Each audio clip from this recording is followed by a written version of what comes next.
સ્વામિત્રણ જય સોમનાથ. ઓમ નમઃ શિવાય. પ્રિય મિત્રો, તમારો દિવસ શુભ રહે, મંગલમય શુભકામના. હું બિલીમરાથી જોગીભાઈ વ્યાસ આપ સૌનું આપણી જોગેશ્વર બાપુનું હાર્દિક સ્વાગત કરું છું. મિત્રો, આજ રોજ જોઈશું આજનું શુભ પંચાંગ. આજે તારીખ છે 6-10-2025 ને સોમવાર. આસો સુદ 14 તિથિ છે. આજે પૂનમ પણ છે. આજે શરદ પૂર્ણિમા છે. આજે વ્રતની પૂનમ આજે જ કરવાનું રહેશે. દૂધ પૌવા ખાવાનું પણ આજે જ રહેશે. આજે કોજાગીરી પૂનમ પણ આજે જ છે. પૂનમનું વ્રત જે કરતા હોય એ લોકો આજે કરવાનું, દર્શન પણ આજે થઈ શકે છે પૂનમના. જે લોકો પૂનમના દર્શન કરવા જતા તો આવતીકાલે પણ પૂનમ છે, આવતીકાલે પણ દર્શન માટે જઈ શકો છો, પણ વ્રતની પૂનમ આજે જ કરવાની રહેશે.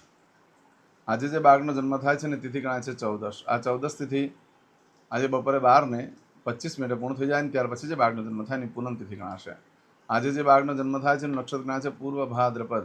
આ પૂર્વ ભાદ્રપદ નક્ષત્ર આજે સવારે 6:17 પૂર્ણ થઈ જાય છે અને ત્યાર પછી જે બાળકનો જન્મ થાય ને ઉત્તરા ભાદ્રપદ નક્ષત્ર ગણાશે.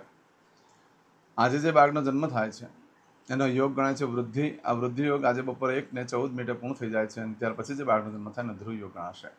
આજે જે બાળકનો જન્મ થાય છે એનો કરણ ગણાય છે વણિજ. આ વણિજ કરણ જે બપોરે 12:25 પૂર્ણ થઈ જાય અને ત્યાર પછી જે બાળકનો જન્મ થાય એનો વિષ્ટિકરણ ગણાશે. આજે જે બાળકનો જન્મ થાય છે એની રાશિ ગણાય છે મીન. એની રાશિ ગણાય છે કુંભ. કુંભ રાશિનો અક્ષર આવે છે ગ સ સ. અત્યારે રાશિ બદલાય છે, ધ્યાન રાખજો. આજે જે બાળકનો જન્મ થાય એની રાશિ કુંભ ગણાશે. કુંભ રાશિનો સ્વામી છે શનિ. કુંભ રાશિનો અક્ષર આવે છે ગ સ સ. પણ આ કુંભ રાશિ આજે સવારે 46 પૂર્ણ થઈ જાય છે. આજે સવારે 46 પછી જે બાળકનો જન્મ થાય એની રાશિ મીન ગણાશે. મીન રાશિનો અક્ષર આવે છે દ ચ જ.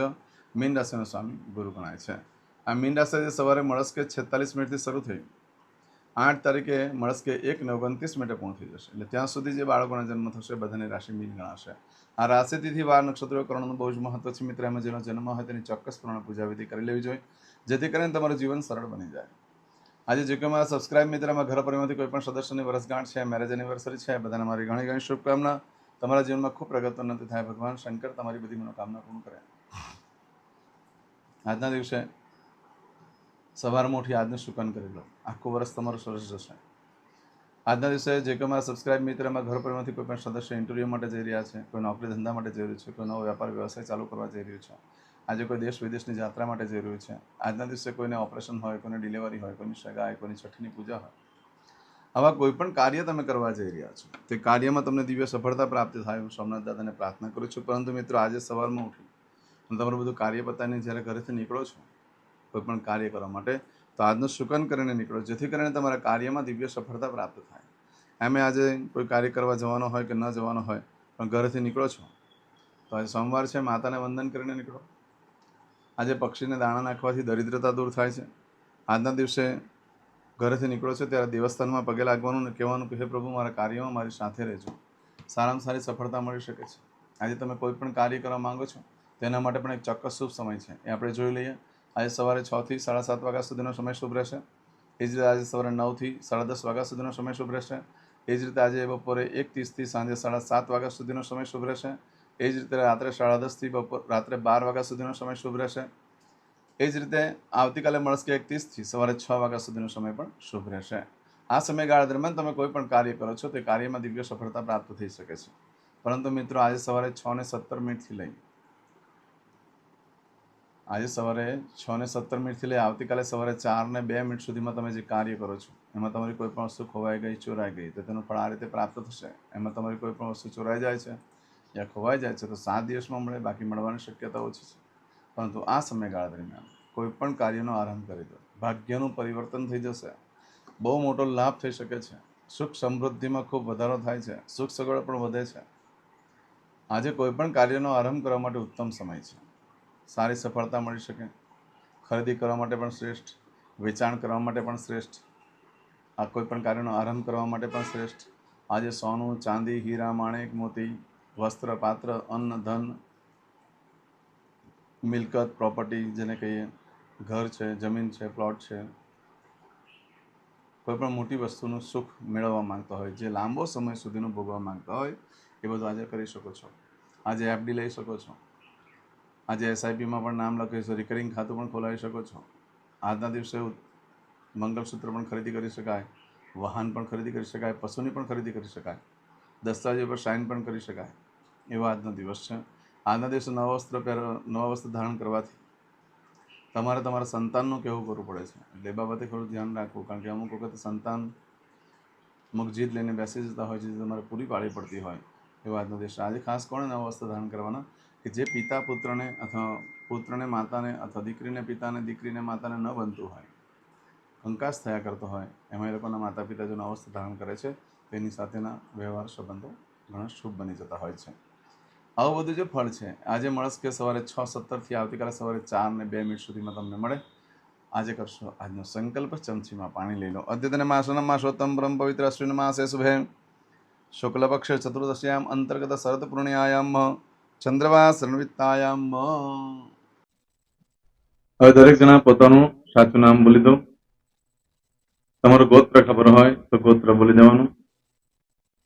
પછી બોલવાનું છે અહમ મમ આત્મન શ્રુતિ સ્મૃતિ પુરાણોક્ત પુણ્ય ફલ પ્રાપ્તિ અર્થમ અપ્રાપ્ત લક્ષ્મી પ્રાપ્તિ અર્થમ પ્રાપ્ત લક્ષ્મી ચિરકાલ સૌ રક્ષણાત્મક લોકેવા સભાયામ રાજદ્વારે વ્યાપારે વિદ્યા અભ્યાસે દેશે વિદેશે સર્વત્ર યશ કીર્તિ વિજય લાભાદિ પ્રાપ્તિ અર્થમ મમ અખિલ કુટુંબસ્ય આયુ આરોગ્ય ऐश्वर्यादि प्राप्ति अर्थम मम जन्म समय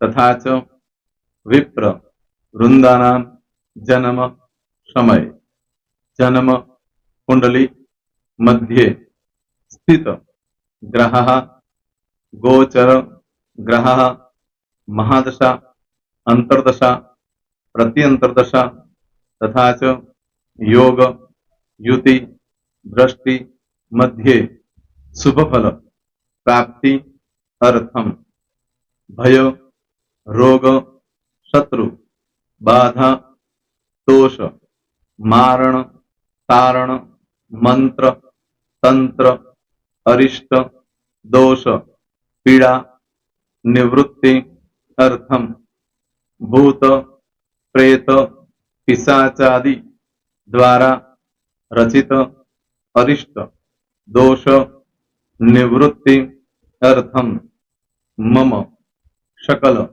मनवांछित फल. और तुम्हारा मन में जे कई इच्छा हो ते बोली जवाना.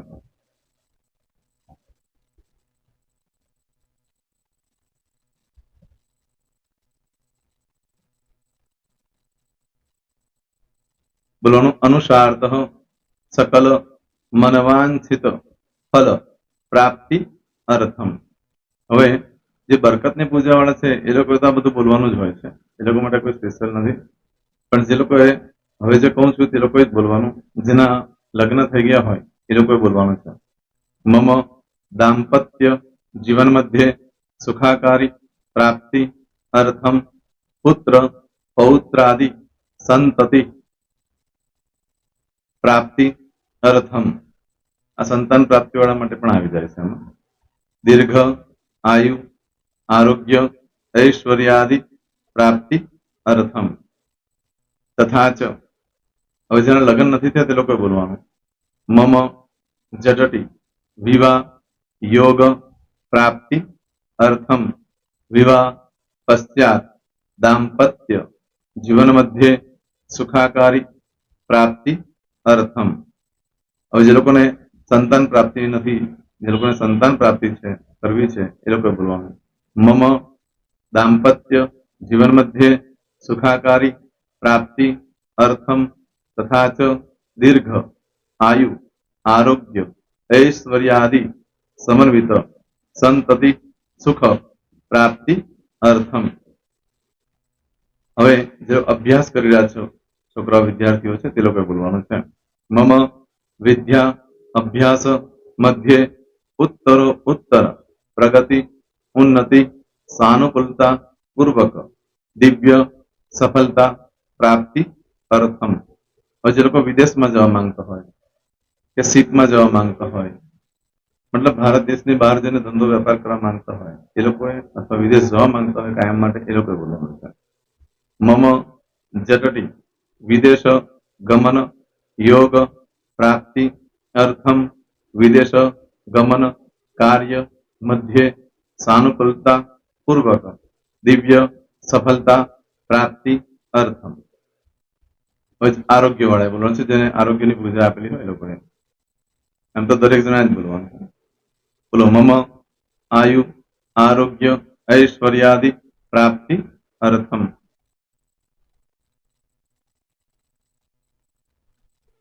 હવે દરેક જણા બોલવાનું. સકલ મનવાંછિત ફલ પ્રાપ્તિ અર્થમ અદ્ય દિને પ્રધાન દેવતાનામ નિત્ય દિન અનુસાર્ધ પૂજન અર્ચન કર્મણિ અહમ કરીશ્યે. પાણીવાળી થાળીમાં પાણી મૂકી દેવાનું છે. હવે તમારી બધી પૂજા જે મેં આપેલી છે એ પૂજા થઈ જાય, અથવા તો તમે રોજ પૂજા કરતા છો, મારી પાસેથી નથી લઈ ગયા, એ પૂજા થઈ જાય પછી ફરી પાછી ચમચીમાં પાણી લેવાનું. અહીંયા વિડીયોને સ્ટોપ કરી દેવાનું. પૂજા પતે એટલે પાછું આગળનું કરવાનું છે. અહીંયા વિડીયો સ્ટોપ કરી દેવાનો અને પૂજા પતે એટલે બોલવાનું છે. વિષ્ણવે વિષ્ણવે વિષ્ણવે નમો નમઃ. વિષ્ણુ સ્મરણા સર્વમ પરિપૂર્ણ અસ્તુ. એતાની ગંધ પુષ્પ ધૂપ દીપ નૈવેદ્ય તાંબૂલ પ્રદક્ષિણા સહિત પ્રણુ મમ સકલ મનવાંછિત ફલ પ્રાપ્તિ અર્થમ પૂજન અર્ચન પ્રિયદાન નમમ. પાણી મૂકી દેવાનું, પાછું પાણી લેવાનું. પૂજન અર્ચન બ્રહ્માર્પણમસ્તુ. નીચે જમીન પર પાણી મૂકો, એમાં આંગળી ઘસી કપાળમાં તિલક કરી દો. કપાળમાં જમીન પર પાણી મૂક્યું છે એમાં. ત્યાર પછી ભગવાનને કહેવાનું કે હે પ્રભુ, આજે પૂજા કરતા કોઈ પણ પ્રકારની ભૂલચૂક થઈ ગઈ હોય તો અમને ક્ષમા કરજો. અમે તમારા બાળક છીએ. પ્રભુ, તમારો ખૂબ આભાર માનું છું. આજે મારી પાસે તમારી પૂજા કરાવી, મારી મનોકામના પૂર્ણ કરી. પ્રાર્થના કરી દો. જગ્યા પરથી ઉભા થઈ શ્રીનારાયણ ભગવાનને પાણી ચડાવી દો અને નિત્ય કર્મ જે કરતા હોય તે કરો. જય શ્રી. તમારો દિવસ શુભ રહે. તમે અને તમારો પરિવાર સુખી રહે, સંપન્ન રહે, સુરક્ષિત રહે, એ ભગવાન સોમનાથ દાદાને પ્રાર્થના. તો મિત્રો, તમે મારા વિડીયોને લાઈક ના આપી હોય તો સૌથી પહેલા લાઈક આપી દો.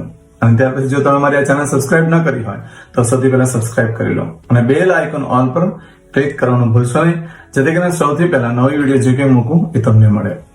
મિત્રો, કંઈ પણ મૂંઝવણ હોય તો મને આ નંબર પર તમે ફોન કરીને પૂછી શકો છો.